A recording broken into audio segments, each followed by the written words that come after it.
What is going on, Hive Warriors? It's your boy Edward V, and today we're going to talk about 5 intermittent fasting snacks that you can eat during your eating window. Now, let's be real, sometimes you want to snack, but sometimes when you're snacking, you might be wondering, is this unhealthy? Is this too high in calories? These are normal questions that can pop up when someone is snacking, and especially when someone is snacking while doing intermittent fasting. So in this video, I'm going to let you know of 5 snacks that you can choose from that are healthy and pack a lot of nutrients while you're in your eating window. And I'm going to go ahead and break it down in this video. Stay tuned.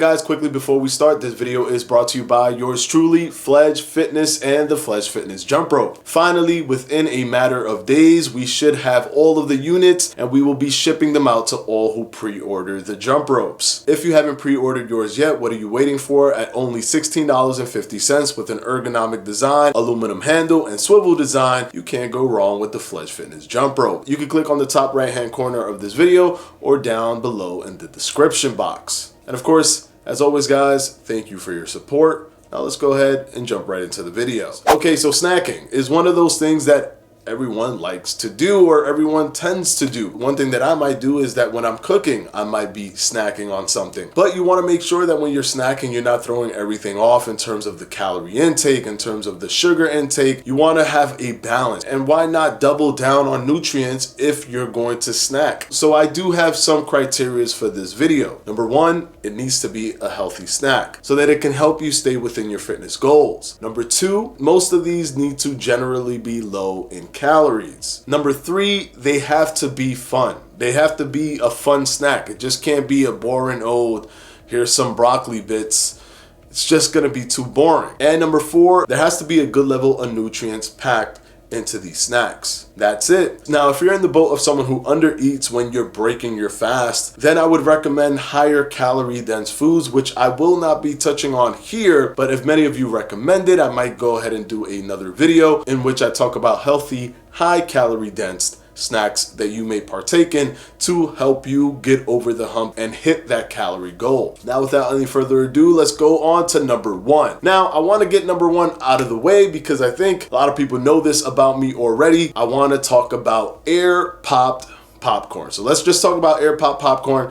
It's a snack. You can easily make it a snack. You can make some air pop popcorn, put it in a container, and you're good to go. Don't let anyone tell you that popcorn is not healthy. Popcorn is 100% healthy. Now, if you're thinking about popcorn from the movie theaters, that is a completely different story. Because of all of the saturated fat, the overwhelming amount of saturated fat, and probably the overwhelming amount of sodium, you're actually getting something that actually isn't healthy. And also, a medium popcorn can have up to 1,200 calories simply because of those additives. If you get air pop popcorn and just lightly season it with some salt, some garlic, whatever you want to do, and even just a little bit of oil, you will have a health food on your hands. 1 cup of air pop popcorn is only 30 calories. It's also a whole grain meal and packs a good amount of fiber, a good amount of folate, and adding folate to your diet is great, especially if you want to maintain good folic acid in your body. And definitely if you're low in folic acid,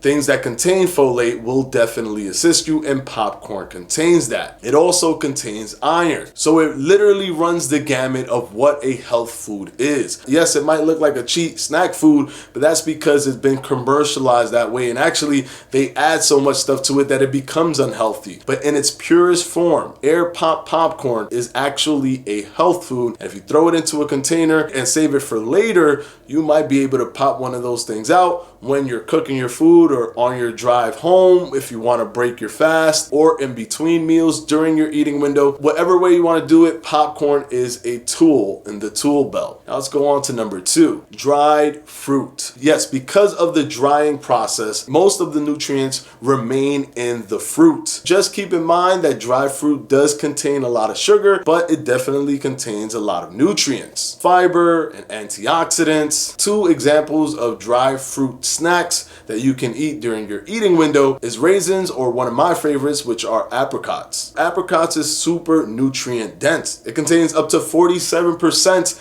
of your daily vitamin A requirement, not to mention vitamin E and vitamin A, as well as vitamin C, and studies show that it's good for your skin and immune system. But don't get me wrong, that's not the only dry fruit. There are so many others out there that you can choose to eat when you're snacking during your eating window that will carry a lot of nutrients. Now let's go ahead and move on to number 3. Number 3 is hummus. Hummus is very healthy, and you can use this as a mix and match kind of snack. You can mix it with popcorn. I like to be unconventional with my popcorn eating and dip it in different things that may not seem like a conventional thing to do, but when you mix them together, those things actually taste delicious. Hummus is predominantly made with chickpeas, which is why it's so healthy and carries so much nutrition. It helps to lower cholesterol, is high in protein, high in fiber, high in iron. It helps improve blood sugar control, which is pretty important when you're doing things like intermittent fasting, when you're moving from different blood glucose fluctuations during periods where you're breaking your fast and during periods where you've been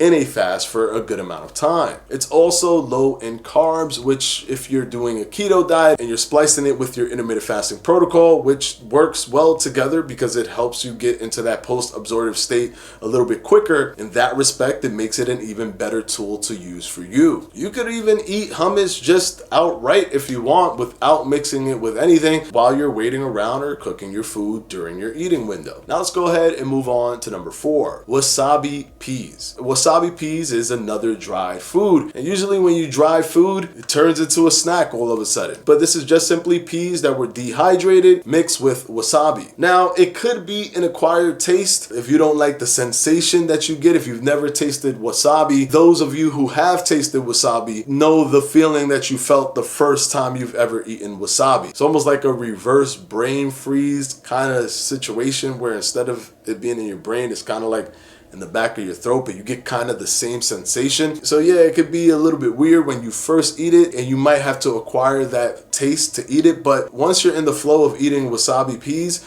it's pretty delicious. 55 pieces of wasabi peas is only about 121 calories, with 4 grams of fat, 4 grams of protein, and 1.1 gram of fiber. And not to mention, because of the peas itself, it actually contains a high antibacterial property. So it helps with fending off and fighting bacteria. And it's an actual snack food. It's actually something that you can just grab and start eating one by one. And my choice for the final snack food would be beef jerky. Now this is because it puts protein a little bit higher than everything else. And if you know anything about me, I like to have as much protein in my meals as I can, not only because of the thermogenic effect of protein, but because of how beneficial that macronutrient is to your body in terms of the amino acid distribution, protein synthesis, helping you build muscle. The list goes on and on. So I love me some protein, so I had to put in a snack in this list that highlights the macronutrient protein. Now, if you was to have one large strip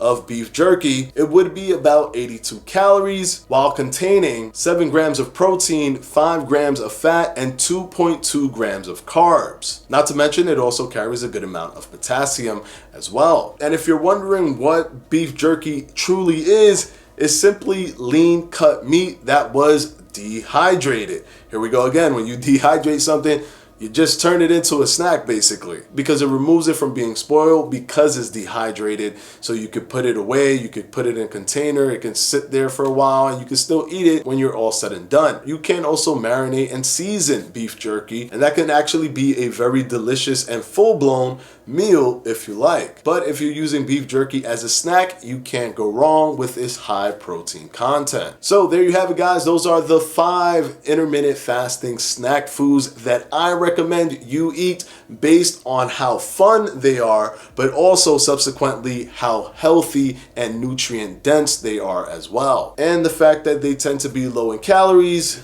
definitely helps if you're trying to maintain or lose weight. Thank you for watching the video, guys. And of course, as always, I want to thank my patrons for my Patreon, and I'm going to go ahead and put their names right up here.